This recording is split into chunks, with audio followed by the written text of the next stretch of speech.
Hi Joshi, can you hear him? Can you hear me? Yeah. Yes, yes. Yeah, hi Suman. Yeah, this is Joshi. Yes, yes. I'm a senior DevOps engineer I have 8 years experience in this company. Uh, Can you please introduce yourself? yes. Hi Joshi, this is Suman. I had 3.5 years experience as DevOps engineer. In these 3 years, 3.5 years, I have knowledge in different different DevOps tools like Docker, Kubernetes, Git, Jenkins, and so on. Cube, Nexus, and I have expertise on AWS as well. So coming to roles and responsibilities for any new projects, I will be creating the infra from the scratch. I'll be creating the VPC networking part and basic, EC2 creation, and I will be giving the, the security part. I will be creating cloud trails and cloud watch alarms and SNS, guard duty, AWS perspectives, and on top of that, I will be creating the CI/CD infra. So once the CACD is done, and I'll be giving the instances to the development team and the respective team. So according to their them, the dev and production team, and they will be take care of the things. And further, if at all any requirement has given, I'll be also uh, create the infra to monitor the infrastructure by using Prometheus, Grafana, EFK Stack, and many other tools like Neuralink. So this is pretty much about me. Yes, Joshi. Okay. Yeah, how good you are in Kubernetes? Yeah. For last 1.5 years, I've been working extensively on Kubernetes and Docker. Yeah, I can rate myself like a eight out of 10. Yeah, okay. Yeah, I have a scenario-based question. Yes. Yeah, I have a label called dev proxy, Okay. which is looking for selector called dev selector. Okay. But I have two selectors.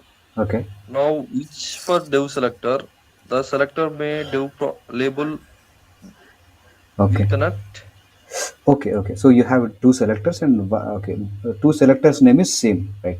Okay. So Yes, yes, so if at all the scenarios happened in the same namespace, there may be a ambiguity occurrence to find the particular pod by services.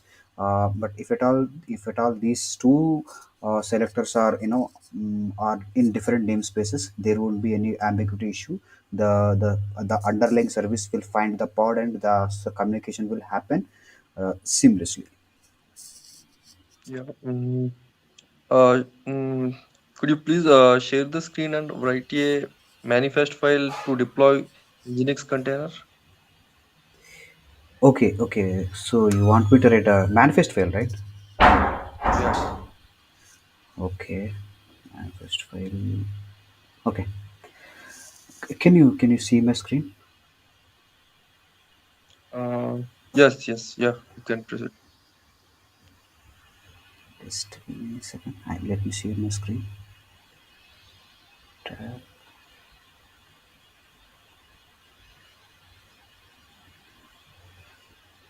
Okay, hope you can see my screen. I guess.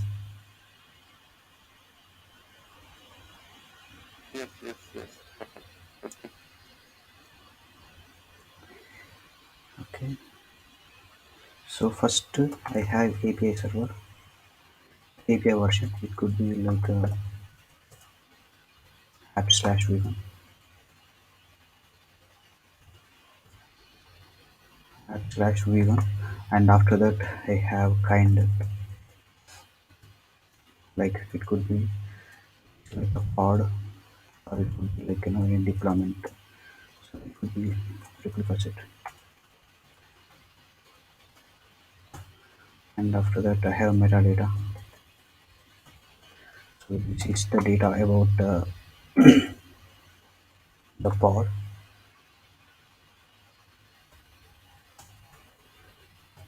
Then the name of the pod is like Nginx pod. mm, Nginx pod. Under that, okay, okay, I have like labels and selector. Label is will try to find the service basically. So the label has the key and value. uh, Sorry about the indentation. This is not allowing me to give the indentation key and value pair. So okay, this label, yes, this label will find the selector service from that. And we have spec. Under spec we have like a name of the container, like in the next container. And under we have a image. So which image we want to specify. Okay, we have images in the next, 1.4, in the next 1.4 or something. 1.9 is the latest one. And we have container code. So this is pretty much we can, so basic, and under that we can specify the service and as well. So it is goes on like that. Okay, okay. What is imperative and declarative way of control? Yes, imperative update. Okay, like uh, mm, imperative is like giving the um so basically yes, this is this is declarative, declare what you want kind of thing. Declarative way we have in Kubernetes we have manifest file by using YAML configuration. Also we can by specifying JSON format as well. So this is declarative way, declare what you want. So in we can also write this, deploy this particular container by using kubectl run hyphen hyphen image name hyphen hyphen replicas.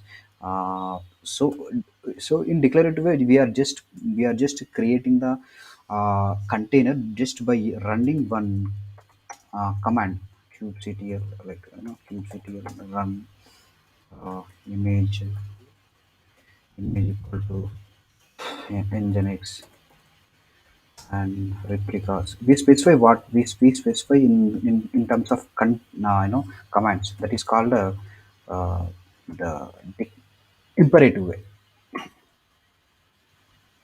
Okay. So which version of Kubernetes cluster do you have in your production? In our production we have like uh, we have 1.19 version, but in our dev we have now 1.20 version. Although the latest version Kubernetes version is 1.23, but since our production cluster is way much older, so we had like 1.19 version of cluster Kubernetes. Yeah. Yeah. Okay. Okay. What is what happens if Leverage Pro fails? Okay, so whenever the liveness pro fails, mm, Mhm. the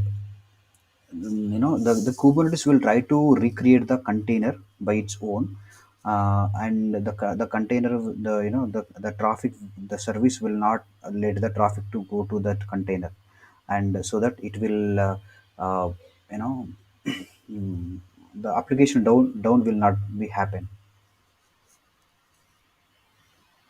Okay. Okay. Okay. Then, what if happens if Redis probe is false?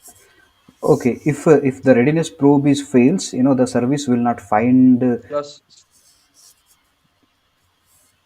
Hello. Yeah. Okay. Yes, yes. Yeah. If, Tell me. if the readiness probe is fails, the service will not service will not flow to the pod, and the Kubernetes will try to wait for some minutes.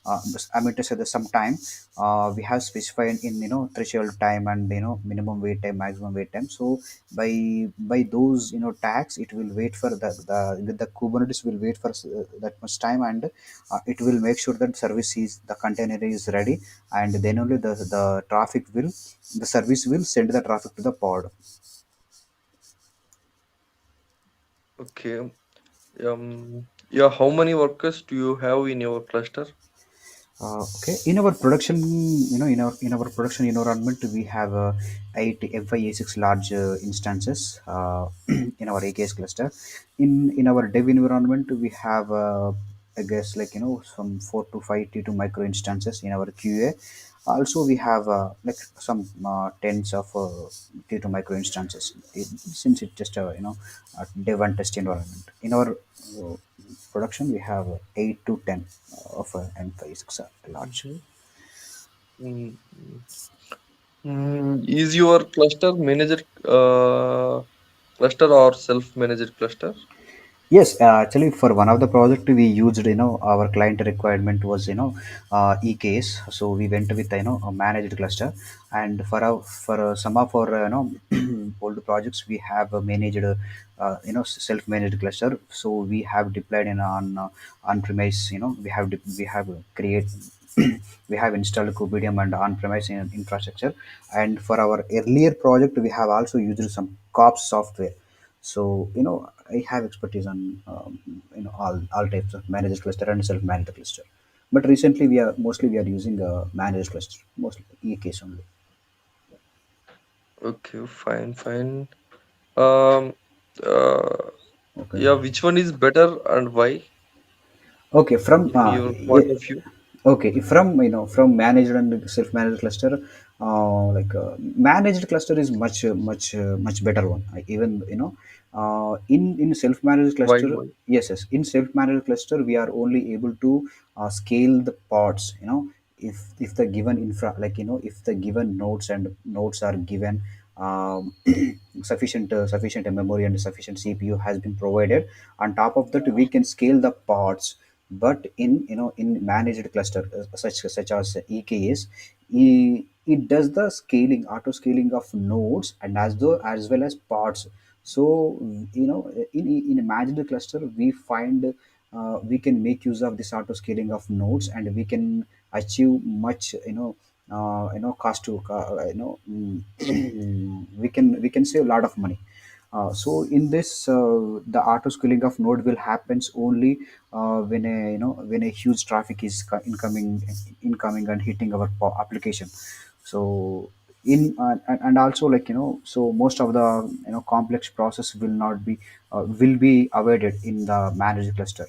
So managed cluster is much better, as I know and as experienced.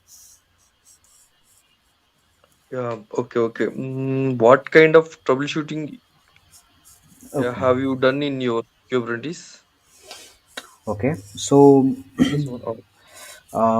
for sometimes we get some pods will be in pending state, and sometimes we get Mhm. sometimes we get some memory issues will happen. In that case, actually we'll go to into we'll give the commands like kubectl get nodes. Sometimes we'll get kubectl get all hyphen all. So we will get where the problem is happening, and also I'll try to get into the cluster information, kubectl cluster info, cluster hyphen info dump, and I'll try to get into the cluster much details, and and I'll try to get the logs of the application, like the logs which are resides in slash var slash lag slash Kubernetes cluster manager dot log, and I'll try to get into the logs of the pods as well. Kubectl get logs of the that particular containers and that particular pods, and I'll try to get into them and where the problem is happening, which why the also if I give the command like kubectl will describe the pod name, and I'll try to get into more, and I'll try to get the exact problem, and if at all if it is a pending, the pod is not scheduling, and I'll try to increase the node size. Then I'll try to redeploy the the manifest file. If at all if getting any memory issues, then I'll try to in HPA I will try to adjust the key, the resource and CPU values, minimum required CPU and minimum required RAM and CPU values. So this kind of troubleshooting I was doing. Okay. Yeah, yeah. Mm, um, which kind of logging tools have you used? Okay, for one of Suman? yes, yes, sir. I'm audible. Okay, Okay, for one of our okay, okay. project, for one of our project, we have used Elastic, FileBeat, Kibana, and one of our project we have actually used Fluentd and with the combination of Amazon CloudWatch and the Amazon Elastic Stack and Elastic Kibana, so to store the logs of the applications. How did you configure EFA? Yes, okay. I actually okay for EFK. So for that actually we have EFK. I did not configure, but I have configured with Fluentd and Amazon CloudWatch and Elastic Stack and Kibana. If you want, I will elaborate more on this. So Mm-hmm, even though both does the same job. So mm-hmm, mm-hmm, so for this for this we have used fluentd. So we have the one one dedicated fluentd YAML file which is available in the fluentd. So we have deployed that YAML file in the EC2 cluster, and this sorry, EC2 instance. So this particular EC2 instance have a CloudWatch full access of which is IAM role. So this has that IAM role. So like so it is a daemon. Basically the fluidity is a basically it's a daemon service. So this will be deployed in all the nodes, all the I mean all the worker nodes, and it will try to get the metrics into the this EC2 particular service. And since this EC2 has the the CloudWatch metrics, so it will get all these metrics to the CloudWatch, and then these CloudWatch metrics will be sent across the Amazon Elasticsearch through a streaming process, data streaming process. For that we need to have one lambda one lambda access. After that, this AWS Elastic CloudWatch will be talked to the Kibana, and this Kibana will be work as a dashboard.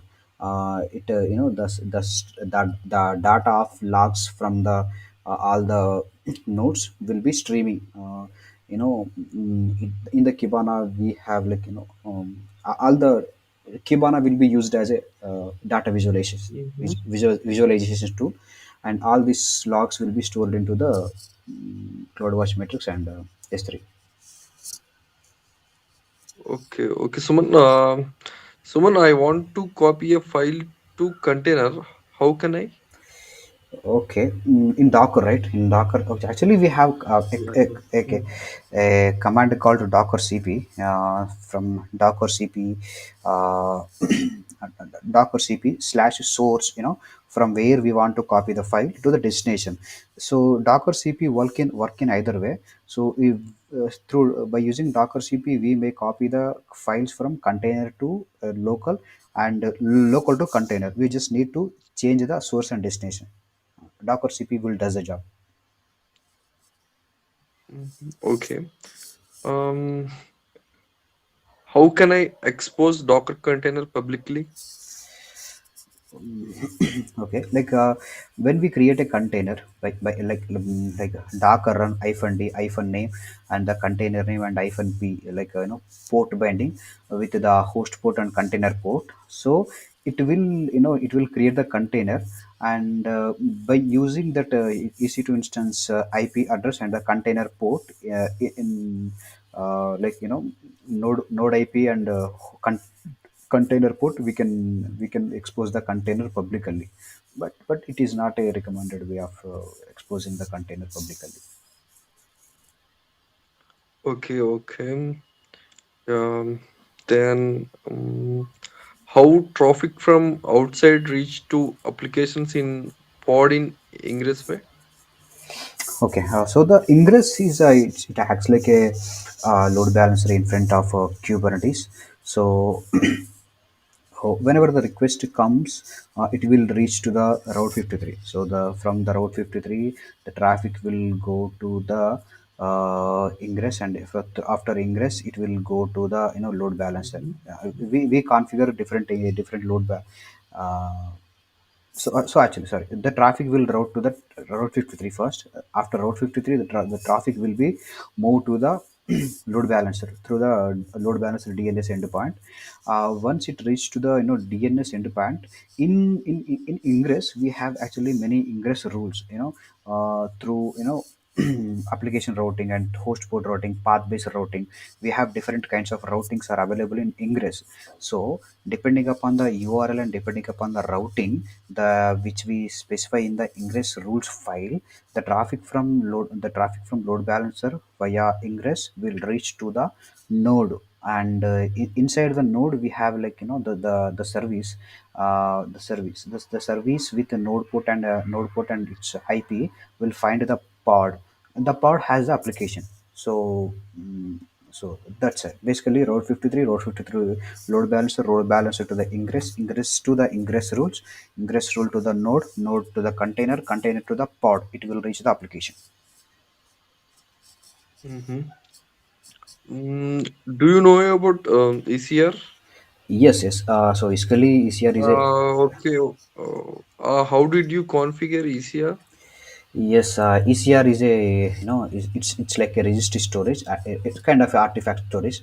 So ECR is a managed service from the AWS. So we have like a service called ECR. So we need to go to the ECR and we'll create a repository. It will it will create a repository for us, and we have all the commands to push and pull the images to and from the ECR container. It's just a two clicks away from the creation. Okay, okay. Yeah, what is registry and repository? Do you difference? Okay. Okay. Registry is like a software to store the repositories. Basically, we have ECR. ECR is a registry. We have Nexus. Nexus is a registry, and we have JFrog. These are all the registries. Registries are the softwares to store the repository. Repository is such a kind of it's a kind of the files, combination of files. Uh, Yes, so registry is a software and a repository is a file system.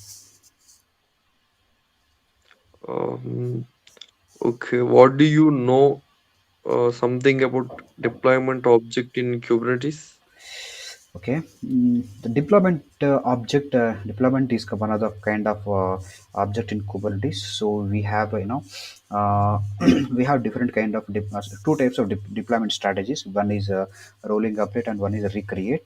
And when we create a deployment Mhm. object, it will inherently create one object called replica set.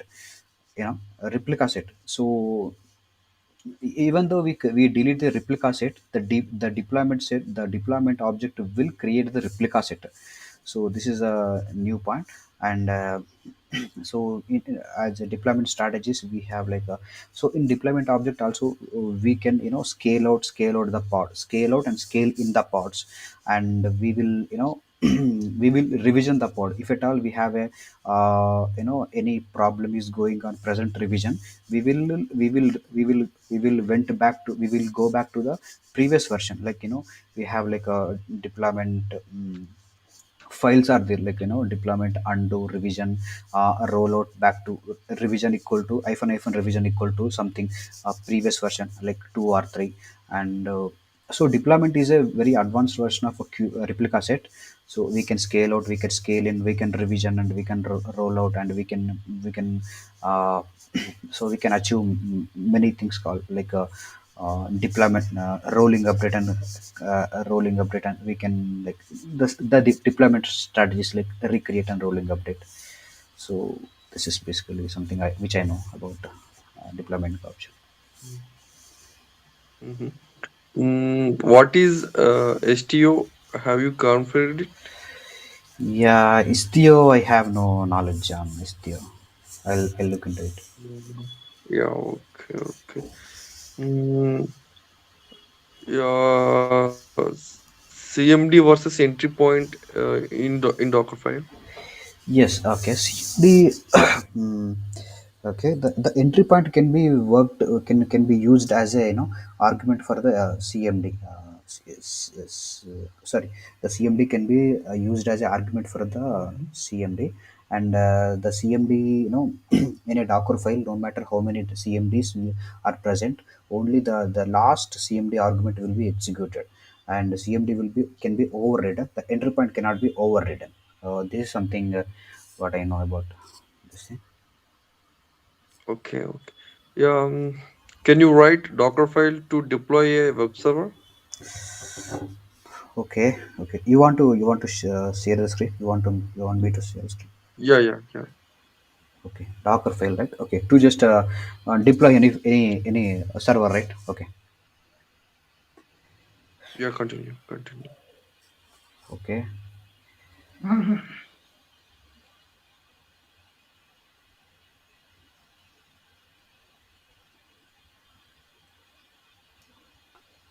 okay. Can you see my screen? Yeah, yeah,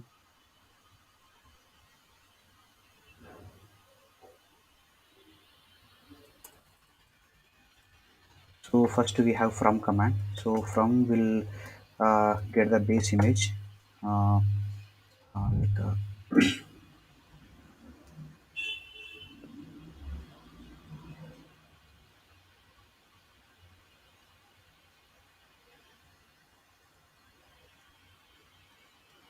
any base image like CentOS.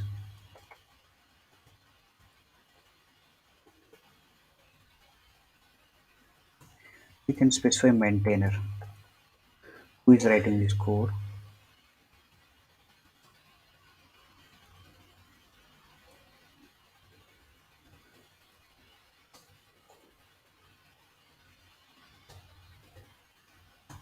and we have a command called cmd. Cmd is like just a command. So what does it do is like uh, it will just create the file. So for that we have to actually we should have actually the application need to be installed. So the particular software need to be installed. We have run install it ppd-y. So this will install the file.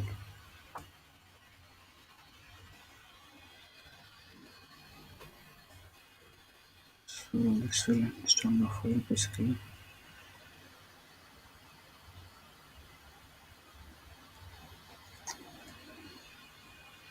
So after that we need to copy the index.xml. Index.xml is the like uh, one HTML file. So what we want to show when the HTML slash var slash wp slash www dot slash slash html.com. There will be copy and the same cmd command to be used.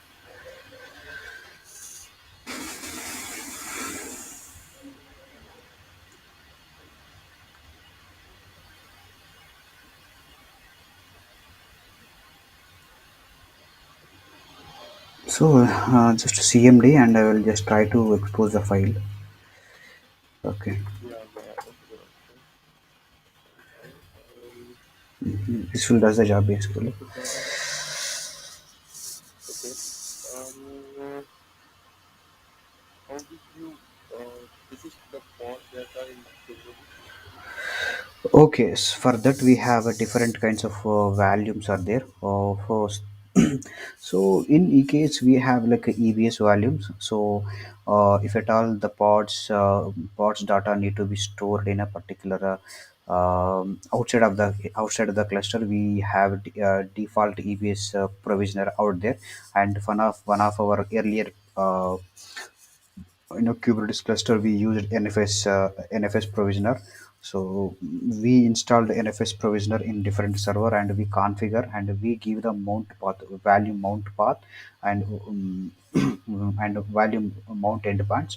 So the data from these pods will be persisted to into that server, even though we have lost we have any pod downage, like if any cluster down is happening, so we have the data, pods data will be available in the uh, in out of the cluster. Okay. What is Docker Compose? So Docker Compose is like a uh, it's actually okay. Docker Compose is writing of a YAML files whenever we want to deploy multiple containers, multi-container application. So we kind of create a one YAML file, and we try to deploy all of the containers with a single command. So it's a advanced version of a Docker files basically. Mm, okay. Have you worked on Docker's form? Docker some for one of the earliest project I worked, but right now we are not getting any requirements. Yeah. Okay. What is virtualization and containerization? Yes, okay. Virtualization is like a uh, so we have like Citrix. We have virtualization. It's an example of virtualization. You know, so like. So virtualization is like on top of single OS, we will be able to divide divide the system resource. I mean to say we kind of create a uh, RAM and CPU will be divided in a manner, creating one OS on top of multiple OS on top of single OS is called virtualization in a broader perspective. The containerization is like creating a bundle of application dependencies, and the required OS is called containerization. Containerization has the application and the application dependencies. Yeah. Okay. Then. Yeah. What is Docker file, image, and container? Yes, Docker file is like the file to create an image, basically, and the image is basically a package which contains application code and required software. Uh, uh, by using Docker file, we create a image, and by using Docker image, we create a container. Container is like runtime instance of the Docker image where the application is running. Okay. Mm, How did you install Docker? We can install Docker in many ways. The simple command will be like a sudo apt install docker.io. Will install the Docker. Okay. Um, what system prune and image prune in Docker? Yes. Okay. System prune. System prune will delete the stopped container and dangling images. uh, Dangling images are such which do not have any tagging has happened, and the image prune will delete only the dangling images. Yeah. Okay. Okay. Mm, what is Docker inspect? Mm, Docker inspect will actually it likes it's kind of a describing of containers. What is the container IP, what is the port it is running on, and it when we run Docker inspect the container IP container ID, it will give all the details about the container in a JSON format. So it will give all the details about the container basically. Yeah. Yeah. Okay. Okay, Suman. Okay. Yeah. I'm done with my questions. Do you have any questions? Uh, as of now, I'm good. Uh, as of now, I'm good. Yeah. Okay. Okay. Okay, Suman. Okay. Okay. Thank you, Joseph. Okay. Thanks for your time. Okay. Thank you.